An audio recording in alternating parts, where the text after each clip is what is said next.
Can I ask you about, you said at the beginning, you said you let them set their own goals with regards to reading. I know with a lot of teachers, they don't feel comfortable allowing students to have that freedom in it because they're like, oh, the kid's going to say, I want to read one book, or, I just want to, do a chapter a month. They feel like, I don't know, their mindset is that students are going to undershoot it. Do you just do you have parameters for that, or do you find that students, what are you seeing whenever you allow them that freedom? Very few parameters, actually, but I would say I have the most in the first quarter until they get down what they're doing and what they're undertaking. Yeah. But as the year progresses, they realize that, I may have one book for 6 weeks, but what am I going to do with that book for 6 weeks? If they are, have a busy extracurricular lifestyle to where reading is a chore, as long as they're dipping into that book, daily and giving me those task cards and that, and convincing me that, hey, I've still got it, I'm still holding on to it, then I've at least held on to that student. They're not going to just make reading not a part of their life, because not everybody's going to love reading. Yeah. So I give them that freedom because I want them to take that ownership of this, I'm in charge of my learning.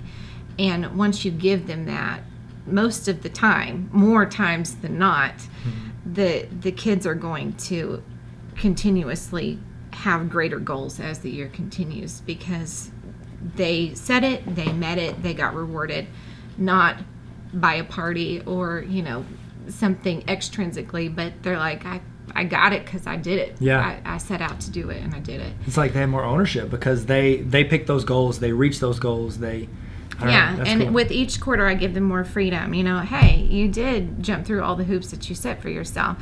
This quarter, you want to read with a partner? Give it a shot. It may not work out. You may not get it to checkpoint this time. If you took on too much, but you at least learn that the next quarter you don't need to do that. Yeah. Or you like movies are my thing, I quote movies every other day. Yeah. Then you are going to read that book. Hey, that's 20 chapters. You've never read a book that big, but you like that movie? Sure. Read that book, set it out, finish the book, then you can watch the movie in my class at lunch every day until it's done. That's just awesome. Compare the two at the end. No problem here. That's so cool. They're actually doing more work when they set out those types of goals. Yeah. But you let them be in charge of it. They don't realize that. Yeah. So kind of mind warping them a little bit. Yeah. In my own way. That's good. Yoda in the background, but That's it good. works for this age level perfectly. Yeah. That's so cool. So. And it's almost like you're building others. I mean, we talked about earlier, you're building other skill sets with movies, but also you're giving them, they're reflecting on what they did, like their goals, their skill sets, what they can handle if they work well with partners or by themselves.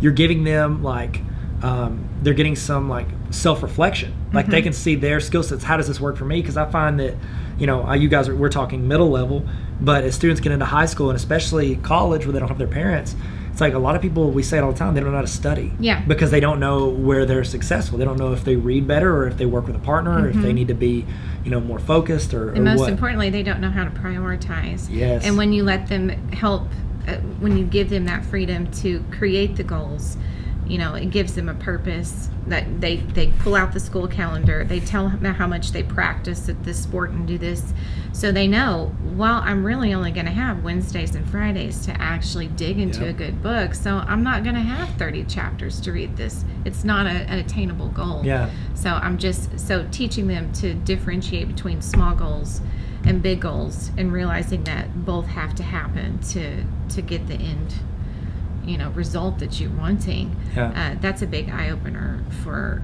to be successful as a student. I agree. And I think people talk about, I listen to a lot of leadership podcasts, and they talk about goals at every level. And you're starting it for fifth grade, right?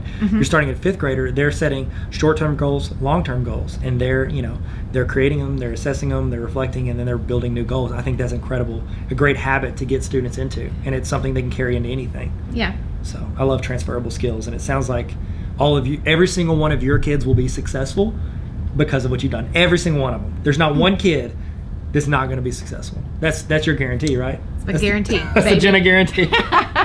That's awesome. What if you said that to parents when you first started class? Hey guys, here's the Jenna guarantee. I've got a certificate. I'm gonna lay it out. I'm gonna lay for it out you right here. Every single one of your kids is gonna be a state senator. Just so you know. I hope you're prepared.